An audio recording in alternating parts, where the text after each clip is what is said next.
Familiar screen, right? So 7 hours of only 220 hours allocated for my upgrade project are spent troubleshooting from one of this screen to another. This is yellow runtime screen I hate most of all, and it's first of all not that much obvious. And as soon as I sort out one of them, there will be another one, and again and again and again. So I struggle this presentation. So today I will take you through the insight learned and struggled out from the performing Sitecore upgrades. And I will talk you through tools, tactics, approaches to updating content. Of course, we will talk about upgrading code base, configuration, and finally, the most interesting, containers. So also there is lots of material covered here, so I'll try to fit it in the allocated time and make it quicker. But I want to say straight ahead that everything spoken today is very in detail covered in my blog post. So at the very last slide will be linked to my blog post, and there will be everything is here, plus much more references and more helpful material. So let's start. Why do we upgrade? And the reason for upgrade basically is very simple. This is a carrot and stick motivation. That's what Sitecore gives us. So every new year, mainstream support expires for one of your versions of Sitecore, which means Sitecore still provides security update, they provide fixes, but they do not support development and compatibility queries. So here is the table. You can see the versions and the mainstream support and extended support end dates. That was a stick, but now let's say about carrot. Companies upgrade due to the new features or new experience. For example, with the latest 10.2, you can use Next.js to statically render MVC into HTML and incrementally convert MVC applications to GSS application. That opens the door to modern opportunities to many legacy MVC sites, which could be now incrementally converted. And having the latest version is especially valuable in front of composable DXP, parts of which will already take place. And we've been already talking a lot about it today, and there will be much more conversation in the nearest days. So let's talk about planning. Proper planning is the key to success. And how do we do planning? So we first of all need to assess the solution. Mostly how much is the existing solution customized. So when you upgrade in vanilla Sitecore, that would cost you minimal effort. But with more custom code, the more labor you expect to commit. Are there any technical debt or issues? This will affect your time scale. They will impose additional risks. So it's better to know all of them in advance. It's better to inspect project documentation. Of course, if you get an access to any of existing docs, that would be a perfect place to start. And that will likely give you some answers to the previous points. You may want to find details about the environments, about the code branches, which code branch deploys to which environment. Also, you'll be interested in the details about existing CI/CD pipelines. One of the biggest things you will do is to identify the custom configuration which was made on top of vanilla Sitecore. I will later explain how to do that, so keep watching. Last but not the least, you better talk to stakeholders, because who, if not, they know the details and they are mostly interested in success. So please talk to them. So it sounds logically that the more versions you jump through, the more complicated upgrade process will be. However, that's not a rule of thumb. Some versions have very minor changes, and those could be updated with minimal efforts, but some others are very opposite. They could be difficult as the hell. So that is exact reason why version 9.3 stands out of this version chain. So it happened that it took most of breaking changes, lots of deprecations, and lots of internal housekeeping improvements, plenty of redundancies in kernel, and lots of all that than any other version did have. One of the most valuable planning activities is to go through release notes for every single version you have on your upgrade path. And please pay special care to these two sections, which is deprecated, removed, and breaking changes. So with them, you can identify the functionalities which are not more supported, including any third-party add-ons modules, and it also may suggest you some alternatives. With new platform features, license files sometimes changes. And if you have even the most permissive license, your old license file may be incompatible with the newer version. So that was exactly what happened when version 9 was released. So it's also good to care of that in advance, as the process of issuing new license takes some time, and it will be a hard blocker for your team. So please keep in mind, and please check that with your account manager. So when it comes to upgrading, there are two primary approaches to consider. The first is upgrade existing instances. So that means when the upgrade is applied to all the environments and is executed on all existing instances. And the second one is clean approach, where we create a clean environment and Sitecore instances that runs in parallel to your existing instances, and we then finally move data and fix compatibility issues. So for development environments, my personal preference is always to go the second scenario, and we will be discussing that one over the rest of this presentation. Every solution is very unique, but the more unique is your team. So your estimates might consider these bespoke factors along with the previous relevant experience of your team members. So I have this diagram, but please make sure this is very optimistic view on team of 2 experienced Sitecore professionals who are performing the upgrade in 4 typical sprints. So while sharing the pool of tasks between each other, one of them is primarily focused on the code base, while another more cares about DevOps things. And once again, this is not a guidance of any sort, nor assessment. This is just a high-level view on team's activity through the sprints.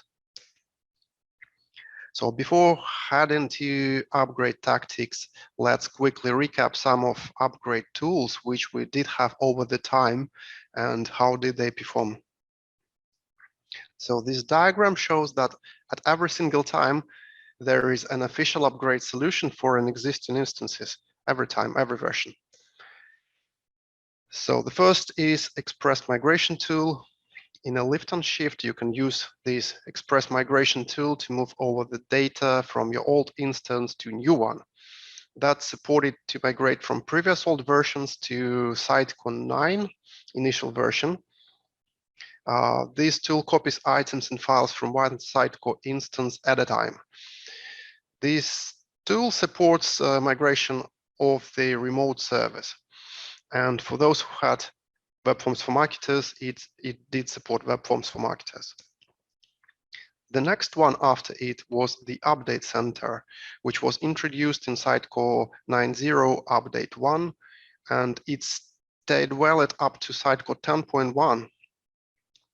So what you can find is the upgrades. You can download them, install and manage these updates, hotfixes for Sitecore platform and for some Sitecore modules.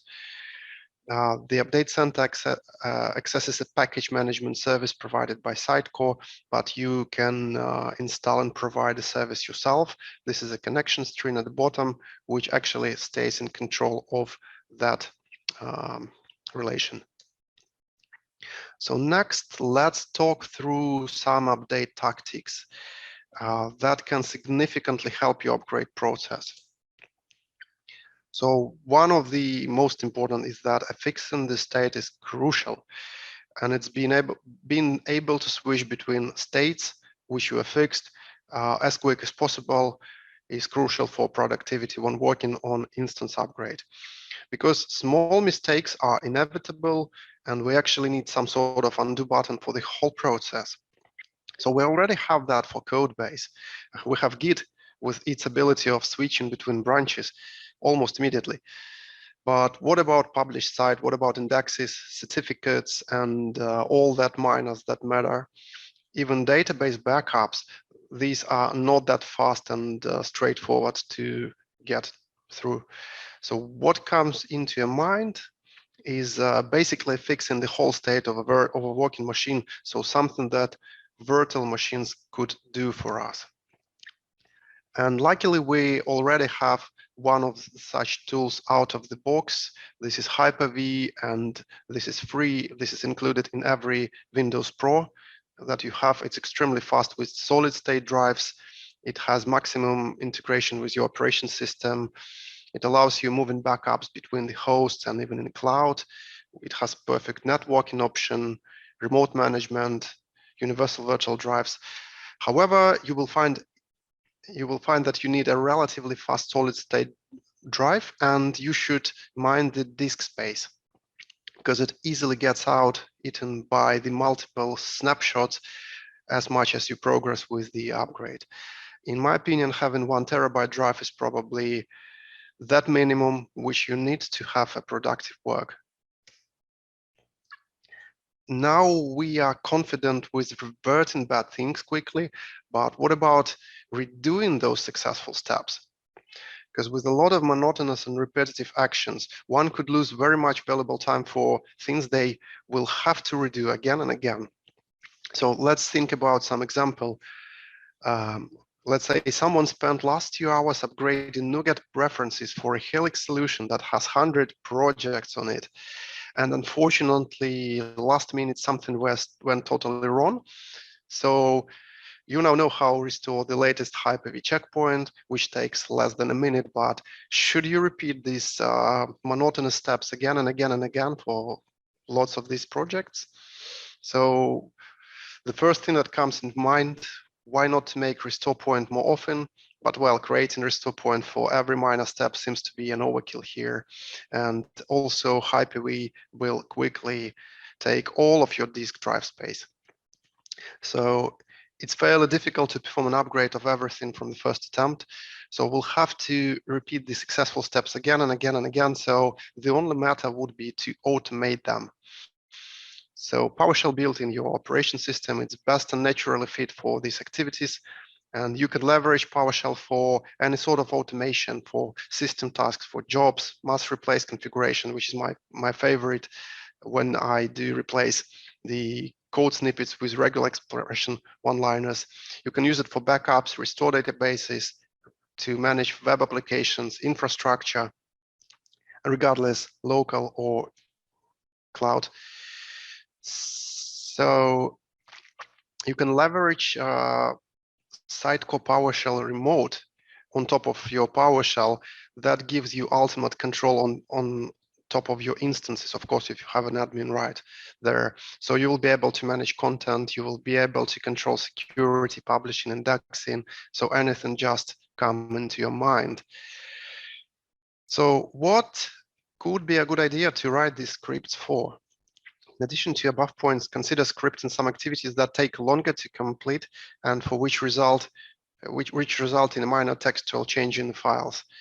Like returning to my original example of upgrading NuGet references of a large solution, which took 2 hours to complete. On a disk drive, it ends up with just a few lines of difference in a project or packages files, which means comparing the difference before and after with the diff tool, it's fairly easy to use PowerShell in order to process all such files performing regular expression replays. So not being a master of that kind of activity, you will unlikely to succeed from the first attempt, but with the quick and easy checkpoint restore option, you'll quickly master it. And after all, you will end up with this artifact, successful script that could be used for your runtime upgrades with minimal or no alteration on this on any other project. So I wrote a very good long article about PowerShell best practices and all the aspects of leveraging it. Please stick to my blog. I will share the link at the end. In some cases, when you are performing a jump to a following version, or maybe just few, and your solution is relatively simple and close to vanilla, it makes sense of pitching proof of concept. So this will either give you a quick win, or if it doesn't, at least it will identify all the traps and things to improve in your upgrade process. So ideally, that should be a one-day job for a single professional, so that easy fail, quick fail. It's also highly desirable to obtain a recent backup of master database. And I do realize it's not always possible, sometimes because of the volume or because of the organizational security policy, especially for those who work as external contractors. But why do you need that database for? Firstly, you will restore it along with your old solution so that it gives you a chance to verify your code base which you obtained. It does and works exactly the same as on the published websites. And the next, you will update your solution and you will use this database with a new solution instance to ensure that also looks and works exactly as it performed before an upgrade. Um, since upgrade process takes decent amount of time, it may be a case when a new Sitecore version release gets meanwhile. And my best advice will be to stick to a newer version. So first of all, it may not be an easy task to do, especially if you are working for a partner. If you're not working for an end client, that will be difficult to negotiate, and the version has been signed off. So it will take lots of effort to persuade stakeholders to consider newer version, and you have to motivate your arguments pretty well. Upgrading the solution well when you are halfway done adds some time, but it will cost you much less than upgrading after you went live.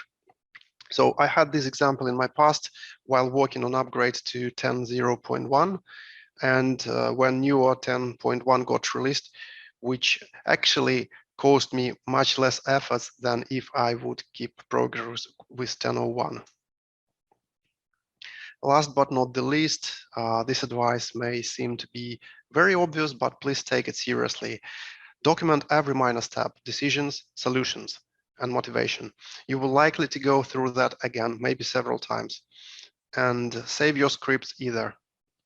Even better job would be if you could wrap all your findings into a blog post and share the challenges and solutions with the rest of the world, because blogs are indexed and you'll help so to many other people. And I had that several times in my career when I Googled out my own blog post with the solution while facing the challenges.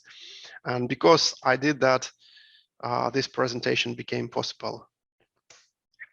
Now let's talk about content migration. When asking my colleagues what was the biggest challenge with their upgrade experience, almost everyone responded that it was migrating the content. But before migrating the content, depending on your level of ownership, it may be a good idea to undertake content maintenance. So most of these points you see are optional, however helpful. And speaking about the last point, from version 9.1 default Helix folders, they now come out of the box with well-known universal IDs. But lots of existing Helix solutions were done earlier before 9.1, and they have folders that have exactly the same path, but their ID do not match those coming out of the box in the later versions, which are well known. So those will be likely serialized under incorrect parent ID, and you'll need to revoke serialization to match the correct folders coming out of the box. Again, as I mentioned earlier, you can do one-liner to do PowerShell regular expression replace, but again, do that carefully. So what are options for migrating the content? We all know Sitecore packaging, which is the default way of occasional exchanging items between some instances. Every Sitecore developer knows this tool. However, it's extremely slow. It does not work well with large packages of a few hundreds of megabytes, so would not recommend it. There is a Sidekick module, and it has content migrator, which uses rainbow serialization. So it copies items between instances. It does it in a multi-threaded way. And unlike working with packages, this goes ultra fast. But keep in mind that both servers need to be target and destination. Both of them need to have this content migrator installed. So you also heard about Sitecore Result tool, previously built with Hedgehog, which was acquired by Sitecore. You probably heard this as a tool for identifying the differences between databases, but it offers quite intelligent way of copying items between the servers. Unfortunately, this software is not free and it requires license. It does not even have a demo, so you need to have a license to benefit from that. There is also a script to migrate content between Sitecore instances with Sitecore PowerShell extension. It's been written by Michael Verst, who is a maintainer of PowerShell extension. So basically, this is a tool from the author. And it also leverages unicorn and rainbow serialization. The script is extremely fast, but of course, it also requires PowerShell extension with remoting enabled on the both instances.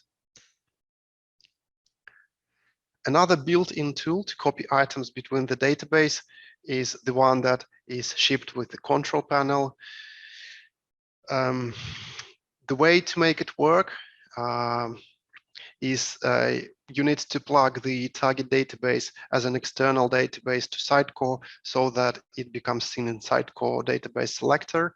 And then you will be able to copy items between the databases in both ways. However, it's still got limited functionality and it is relatively slow. So all the previous methods are still being valid, but if you are migrating content to 10.1 or newer, there is much better way of dealing with the content and database upgrade, which I will explain in details in a few minutes. You may see this watermark as a hint that suggests the right answer.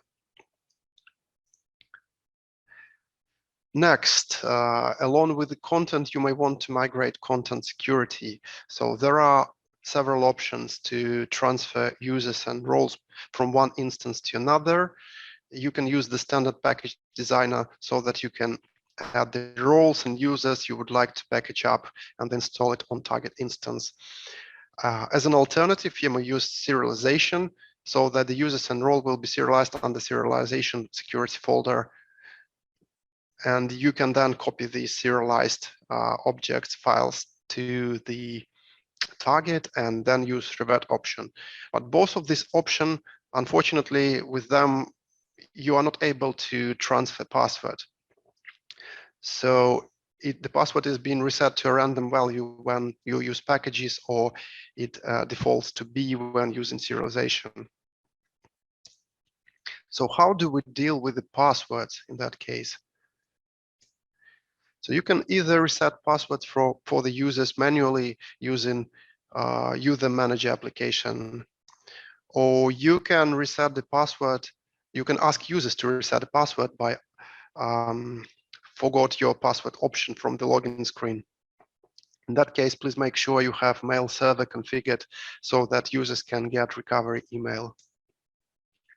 There is also admin folder tool called transfer user passwords, which allows you to transfer the password from the source into target database, but you need to have corresponding connection strings and the physical access to that connection string destination to make it happen. And without having the required access, or if you don't want to go that way, you could still migrate things manually by copying them at SQL level. So the role and user data are typically stored using ASP.NET membership provider in the SQL Server core database. So these are the tables I have selected, which you need to migrate. And also keep in mind that from version 9.1, membership could be extracted from core into its own isolated security database. So you may want to check the connection strings prior to doing this exercise. So now the biggest and the most challenging part of upgrade is, of course, upgrading the code base. So before talking about that, let's start with a few helpful tricks that will help you to identify the customization to a given project. So in order to estimate amount of customization for solution, I do the following trick. First of all, I need to have a vanilla version of Sitecore that existing solution is using. After it is up and running, I come up to a web root and do git init, so that then I commit everything. So don't worry, this is just a local git initialized within a web root. I do not push it anywhere, and I immediately delete git files after this exercise.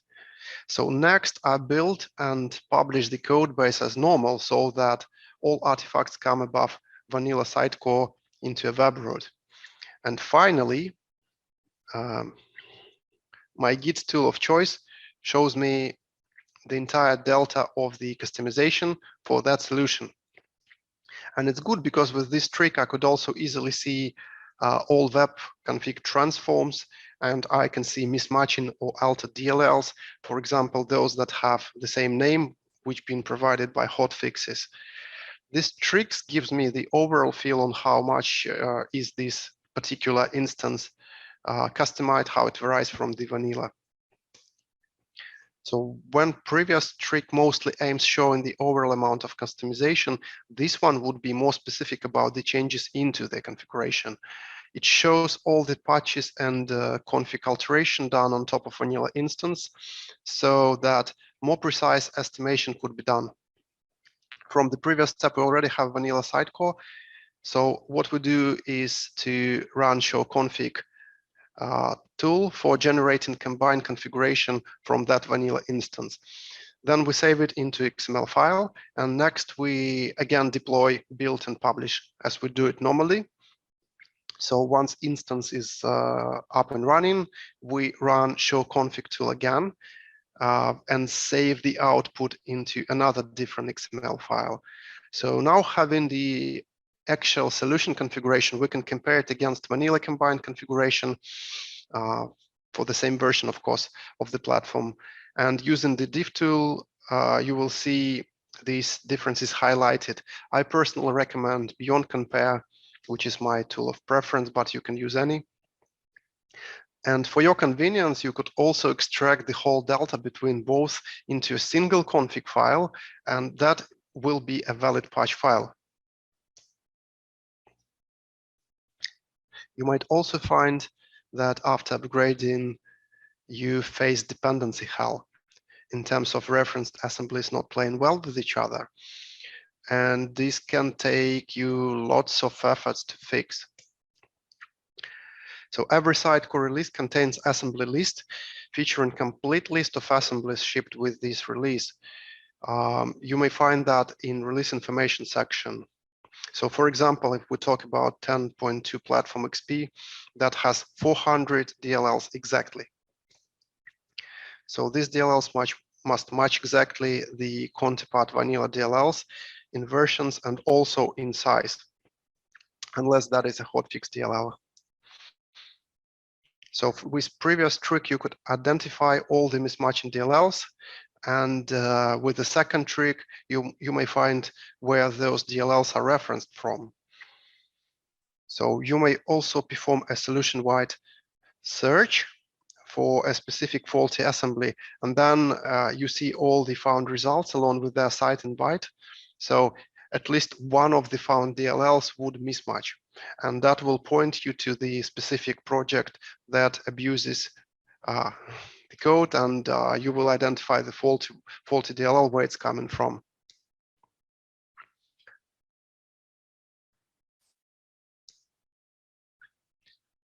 So lots of issues with Microsoft and system DLLs. This issue occurs due to dependencies used in your solution project that mismatch those DLL versions that are actually shipped with vanilla Sitecore of your version. For example, your feature module uses sitecore.mbc dependency, which in turn relies on system.web.mbc. And when you add Sitecore MVC using NuGet Package Manager, it will pull the latest dependency, but not the one that was latest and referenced at the time when the Sitecore was released. I mean, the version that is vanilla. So what you could do, you could add library ignoring dependencies and then process with the correct dependency from the official assembly list. Also, you could adjust particular assembly by assembly bindings to the latest version. And since you should not modify vanilla config manually, you may employ config transform step as a part of your local build and deploy script. I want to say that situation has improved with 10.1 as the libraries have been updated to the latest versions and bindings became less strict. Also, Sitecore no longer publish no reference NuGet packages. For example, if you install the packages for 10.2, you will get a lot of dependencies installed, and that's not what we wanted. The correct way in this case is to use the dependency behavior option of NuGet Package Manager. And choosing this dependency behavior to ignore dependencies will only install the package without any of the dependencies, just the package itself. This function is also available as a parameter switch if you prefer to do things with PowerShell. And just like project-to-project references and assembly references, package references are managed directly within project files rather than using a separate package config. Unlike packages config, package reference lists only those NuGet packages you directly installed into the project.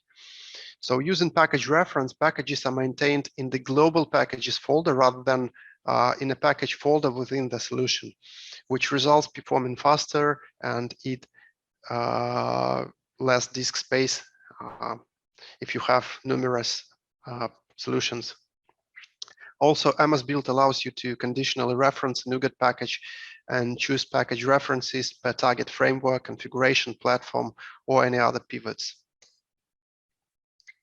There is also a PowerShell script, which I referenced in the blog, which could do these mass upgrade package configs to package references.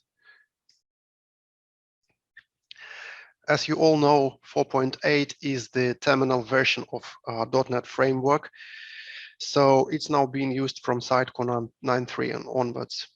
Migrating from earlier solution will require you to upgrade target framework to every single project within your solution. So I personally prefer to do that with PowerShell one-liner, but there is a target framework migrator extension for Visual Studio that also bulk updates the framework for the whole solution you have. But of course, to benefit from this extension, you may need to upgrade Visual Studio itself first, so that it has the required target framework.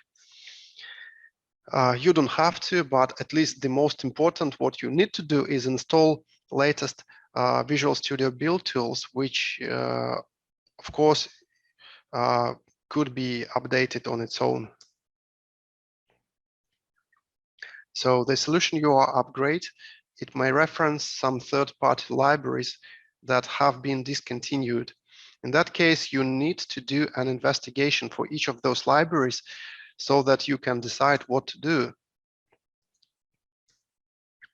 So is this library indeed discontinued, or could it be refactored and it's been provided as a separate repository or fork? The best would be to try and to Google that.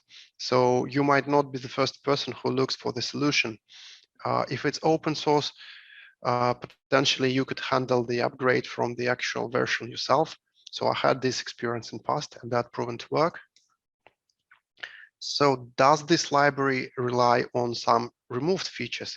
That would be the answer you need to find first. So sometimes it's better to remove part of the functional relying on discontinued DLL and keep going with the progress, not wasting time, rather than trying to do that. So as a good example, there is a library called Sitecore Content Search Spatial. So I came across this library, which did geospatial search. The source code has been available, but it has not been updated for 5 years so far. But meanwhile, Lucene has been removed from Sitecore, and this library became no longer relevant because this one had references Lucene.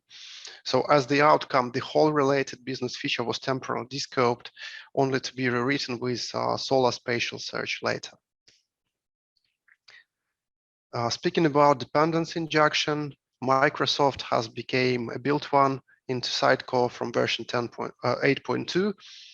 It is fast, reliable, it supports pretty everything, all the lifetimes, and just simply use that one.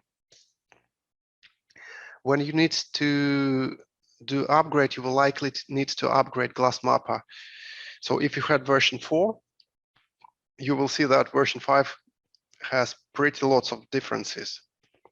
First of all, package naming has changed to reflect the version of Sitecore, which is working with, and it comes with 3 related packages now. So Glass has lots of changes in version 5, most significant of which would be a new way of accessing content from Sitecore. So previously you used Sitecore context, iSitecore context interface. So now instead of that, you have 3 new interfaces, more specific, iMVC context, iRequest context, and even iWeb forms context. These are 3 abstractions. Don't use web forms any longer. Glass controller also gone. So you just need to inherit from a normal controller, and similar happened to Glass View. Now you simply receive your model as you normally do that with a typical MVC. Glass Lazy is now default. And also when upgrading Glass, I faced a bunch of runtime errors that were difficult to identify. Eventually, I realized that happened due to lack of virtual property modifiers in model classes. So with old Glass Mapper, model properties still map correctly even without this virtual modifier, but this no longer valid for version 5. And also when you do upgrade Glass Mapper, make sure you do not override upstart classes. And you want to have them only for your foundation ORM and not to the feature, nothing like that on the feature layer. So please delete them if you update. Sitecore try to reduce breaking changes where possible, but sometimes they are unavoidable. And this comes up with Sitecore upgrades. So custom codes, some of it, and configuration still needs to be upgraded to be compatible with. As a good example, HTTP request arc context property has been removed in favor of HTTP context. So in fact, that's just been renamed. That results with a breaking change for all of the custom pipelines processes, which you all need to rewrite. But again, I use my favorite regular expression PowerShell one-liner to upgrade them all in one shot, and that works pretty well. Custom processor patched into a pipeline now require a mandatory attribute resolve equals true. So if you don't have it, you must provide that. One more change in version 9.3 that takes place with link manager in the way we get default option for building the URLs. So long story short, the internals have been rewritten to the better, and mostly it's all hidden from our eyes. What you need to know is an updated way of patching default URL options, which now looks more elegant. The solution I was upgrading had a publish and event configuration that does HTML cache clearing for different site instances. Since 9.3, such behavior became default after publish, so it actually works the other way around now. You have to actually disable HTML cache clearing explicitly if you need to do. So previous code will break, and you have to remove the whole section which you see above. But if you want to disable it explicitly, just use the bottom line. When upgrading legacy solution, you will likely to come across some of those. Sitecore support addresses issues by providing DLLs, and they also release hotfixes. Each of them sort out some certain issue which you need to investigate if that one was resolved in the version you are upgrading to. So to do so, you need 6-digit support code. To find more details by using search field at Sitecore knowledge base. It's pretty easy. And when it comes to hotfixes, they keep original name of DLL, which they simply replace. So the knowledge base code could be found from the file properties dialog, which you see right-hand side here. So once it got resolved, you may remove those DLLs without hesitation, and as well as any related configuration. SXA still not an integral part of platform in XP, and it has its own upgrade guidance released along with each other version. So I will only touch it briefly. So similar as it's true for the rest of Sitecore platform, the biggest SXA changes took place with 9.3 release. And the biggest was an velocity deprecation in favor of scribble template. As you know, that affects rendering variance, which is one of the most powerful features of SXA. And the good news is that since 9.3, SXA has a version parity with the XP platform. Web forms for marketers have been deprecated in Sitecore 9.1. So there is a community tool which helps you to convert web forms for marketers and their collected data into experience forms. This is a console app. It migrates saved data and from SQL, or if you used Mongo, from Mongo to the destination Sitecore forms database. Both Lucene and Azure Search became obsolete now, and they've been removed. So please migrate your solutions to Solr. It may take significant effort, but you have to do that. Also consider using search tags, since it cares of installation, failover, security, maintenance, scalability. So managed Solr allows your developers to implement faster and spend more time focused on building a better search experience, less time supporting the search infrastructure.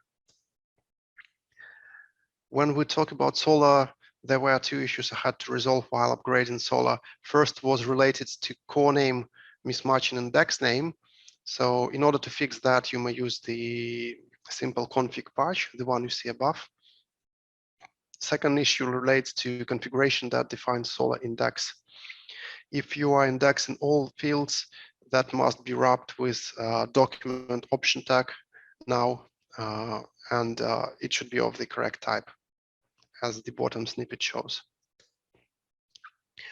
After introduction of XConnect, there was a question on what to do with the existing analytics data from MongoDB when you do upgrade it to version 9 or version 10.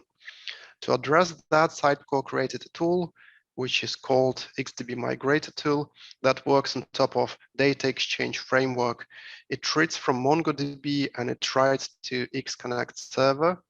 The tool uses custom collection model to be deployed with both XConnect service and XConnect indexer service. After rebuilding XDB search index, you will get the data migrated and you will see it in experience profile. It also has an optional verification feature, which is in fact a standalone database, so that it gets record of each entity being submitted to XConnect. When jumping through a high number of versions, you'll definitely face lots of Sitecore DLLs and APIs being deprecated. So I only listed few examples. And sadly, deprecation will require you either rewriting the code that consumes those DLLs or totally eliminate that business feature. Of course, there are much more deprecations. Just go through release notes for each version and you will learn which DLLs been moved out. Okay, the most interesting part, Sitecore 10. So what's to keep in mind? First of all, containers. This is the main feature of 10. We know containers are immutable. That means that any change to the file system within container will get lost as soon as container restarts. So with Docker, you are no longer deploy just your application code. Container is now the unit of deployment itself, which includes the whole environment, operation system, application dependencies, and whatsoever. So therefore, your build process will have to be extended to build Docker containers and push them into container registry. The good news is that your code base will remain the same. However, there are minor changes in debugging. So now you need to connect to specific container, find the process you want to debug, and attach to it. So that's one extra step. Also, yeah, that's the change. Database were not 100% compatible between the versions. So previously, one had to run upgrade script against core and master in order to attach both to a vanilla target instance and progress with the rest of upgrade. Upgrade script ensure the schema and default out-of-the-box content gets updated, applying the intermediate changes between both versions. So the idea came to consideration was that supplying empty database with vanilla platform would eliminate the above need for everyone who updates database to operate at SQL admin level. But every version has its own unique set of default items. So where do we keep them? So since we operate containers and we keep container first way of thinking, there was clear need of storing this somewhere at a file system level. So it was a matter of choosing and adopting the suitable data provider. So Protobuf from Google was a perfect choice because it's ticking all the boxes, and moreover, it's a very major technology.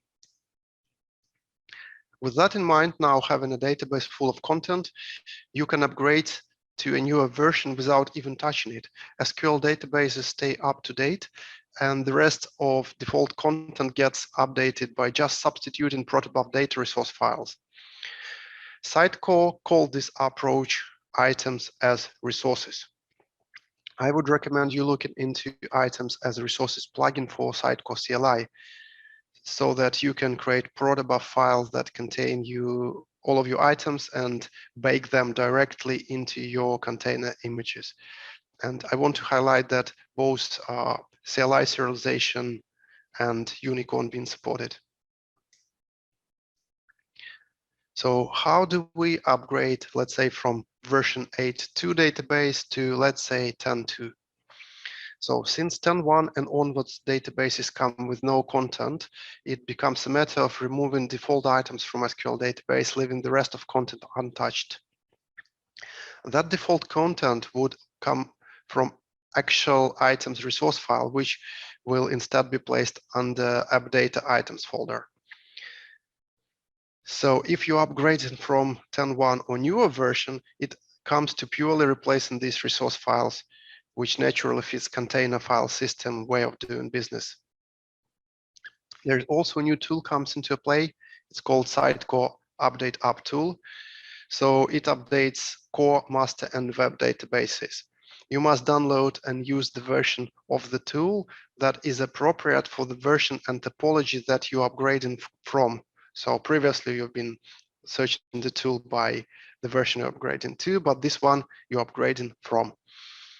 It also helps with official module resources file for upgrading core, master, and web databases for SXA, SPE, data exchange framework, even Horizon and both CRMs like Salesforce connectors.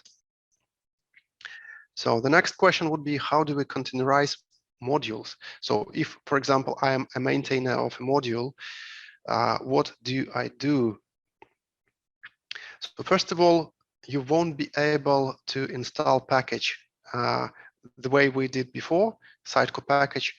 If the one drops DLL into a bin folder, that's no longer possible because bin folder being locked for the IIS user. And of course, you can go into interactive console and enable IIS user to do write operations against the bin folder, but that's not the way of doing things. And remember, containers are immutable, so all your changes assumed to be killed after it's reinstantiated. So what do you do instead? You use Sitecore asset images. So what is Sitecore asset image? This is also container. This I also image, but unlike runtime, they only are intended for stored assets. And say in asset, I mean DLL, config file, duckpack, maybe initialize PowerShell script. So everything your module may relay to. If it uses search and relies on Solr, you may also deploy Solr cores along with your models with these asset images.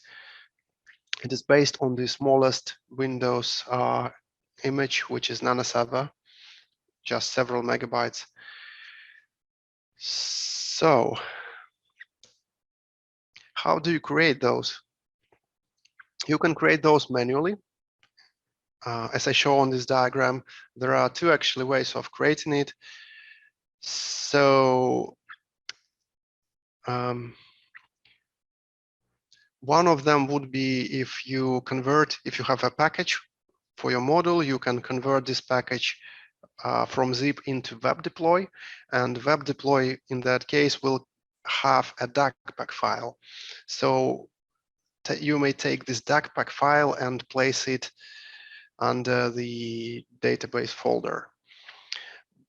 There is a tool called Docker Asset Image Creator from Robert Hawk that automates that step because it's quite clumsy.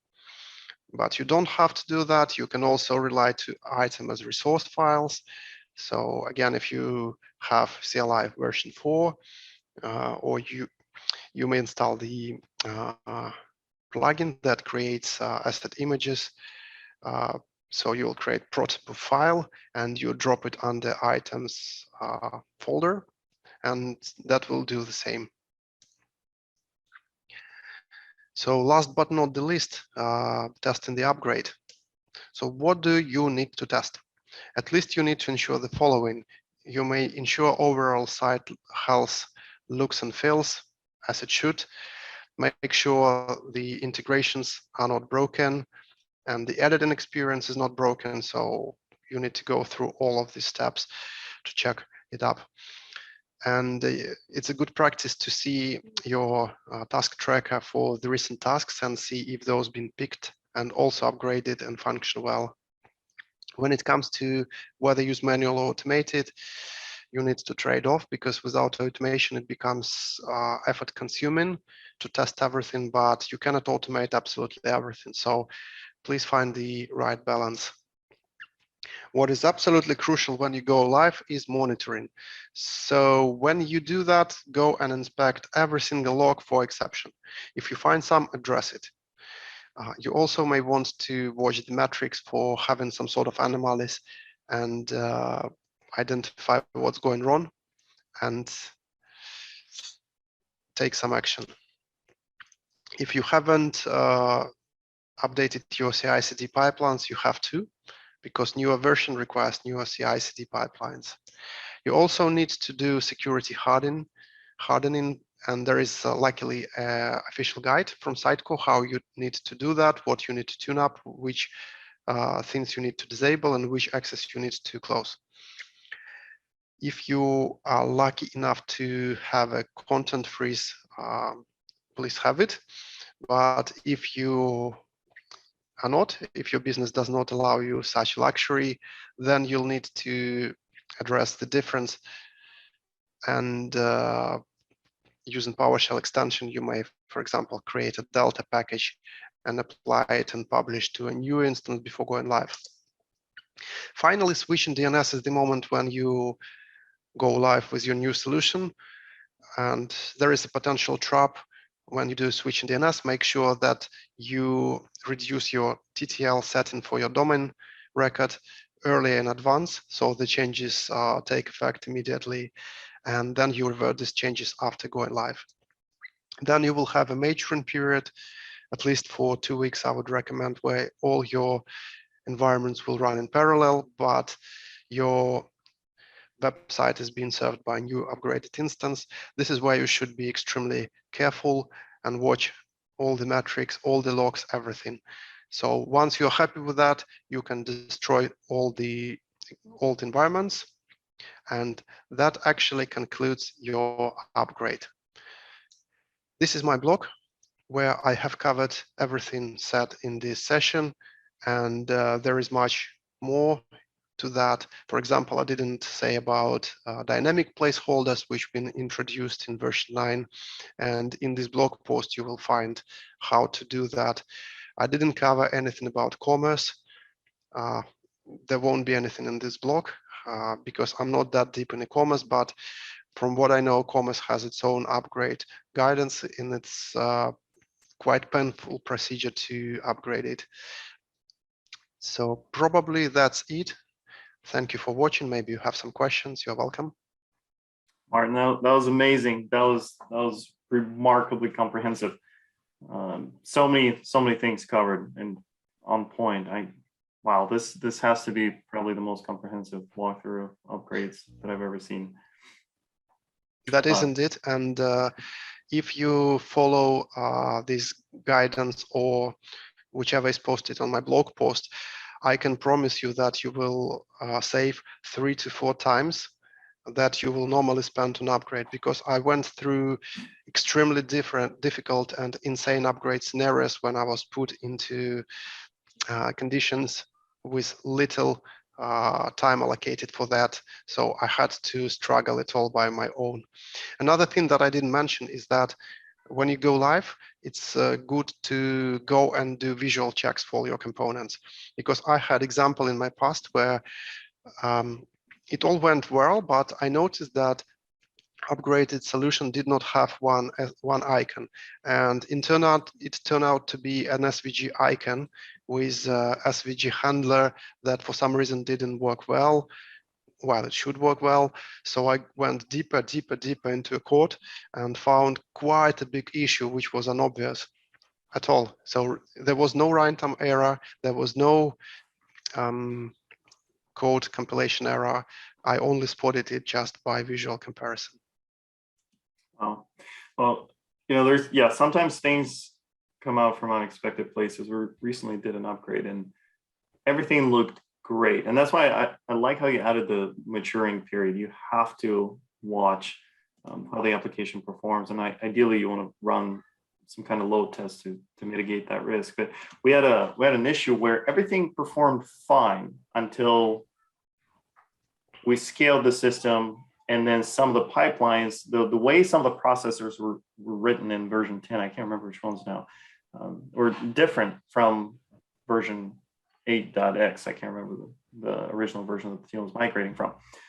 But everything was fine. Everything was working fine until they got hit with traffic, and then the XDB started tripping up a bit. So that, even things that you wouldn't expect will come out of that maturation period.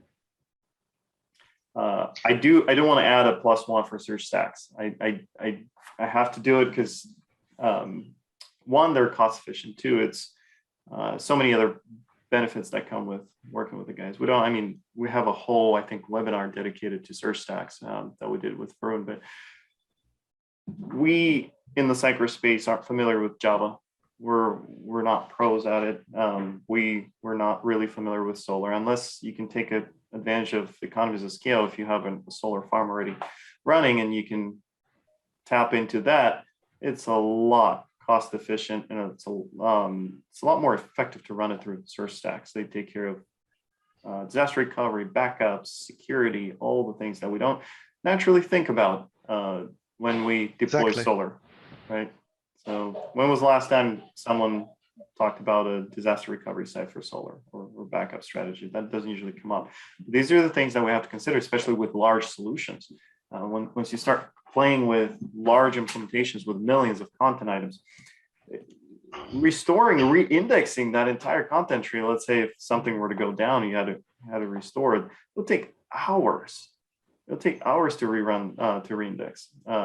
Even though the database restored can, let's say, take under half an hour, you'll be done with the website restore under half an hour. Your whole site will still be done if it's heavily relying on search. So +1 for search stacks. And I also have to plug subscription pricing in Sitecore. So if you're going through an upgrade, talk to your Sitecore rep if you're still on perpetual licensing.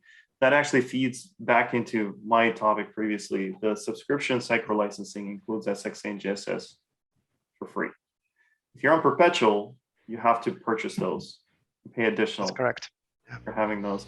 So if pricing makes sense, because pricing models are different for subscription, there's a promotion that Sitecore sometimes runs for those who do migrate from perpetual to subscription, and there is a requirement of an upgrade. So if you're going through an upgrade already, might as well see if they have that promotion active, because that could be cost efficient, a good time to switch to the new model. And then one of the things I want to stress is the load test. If you jump to a major version, this is the must to be done. This is what I said at SUCON, but because I was quite in a hurry, I didn't mention here, but you fail in catch this up.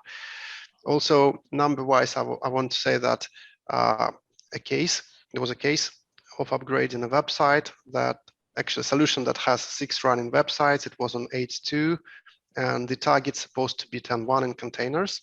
So the initial allocation of time was absolutely incorrect. It was about 260 hours for a single developer, who was me. So that was very less than it should be. So if I was given an estimate, such project should be estimate around 600 hours, or maybe split for 1 or 2 developers. You don't need 3 developers for that. Actually, I managed to do things quite quicker than 600 hours, even quicker than 400 hours. But it was not to 60, that's for sure. And definitely you need to talk more to your client, because in my case, there was some sort of miscommunication. And also, while I was doing this upgrade, they released the 7th website onto their existing instance. So that added a little bit. That's a story. There was a question. I think someone was raising the hand. I saw the flash. Yeah, me too. Any questions? If you're speaking, you might be on mute.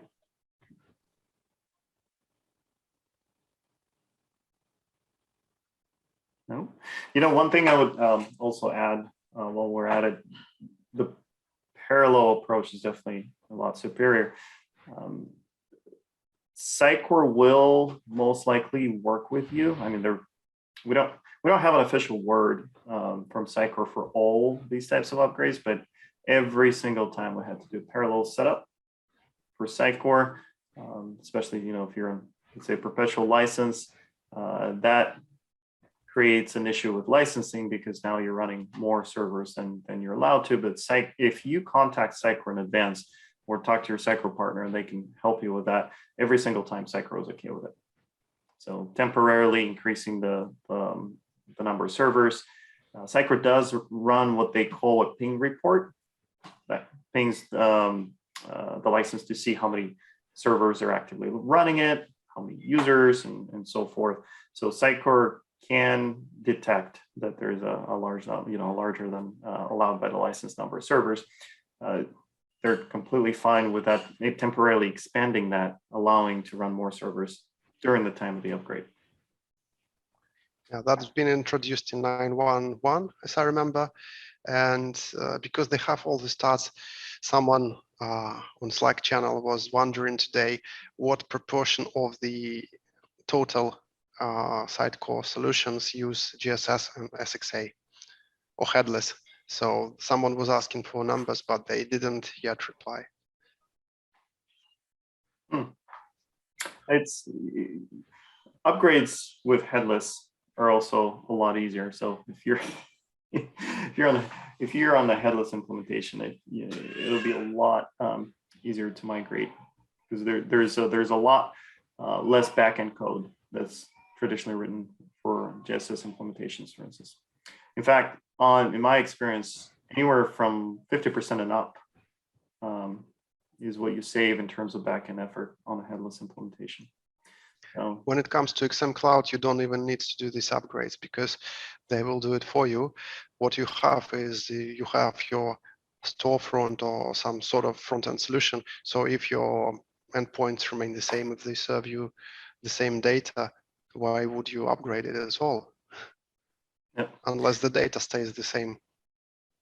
Exactly. One of the things I also I really like that you mentioned about watching the Sitecore logs. I frequently see developers and architects just powering through the upgrade, and they're just happy to get, especially with a complex solution, they're just happy that things are coming up and working, and they almost don't want to touch it. The first thing I always ask is check the logs. Even though the site could be working, you could have all kinds of ghosts crawling, behind the scenes.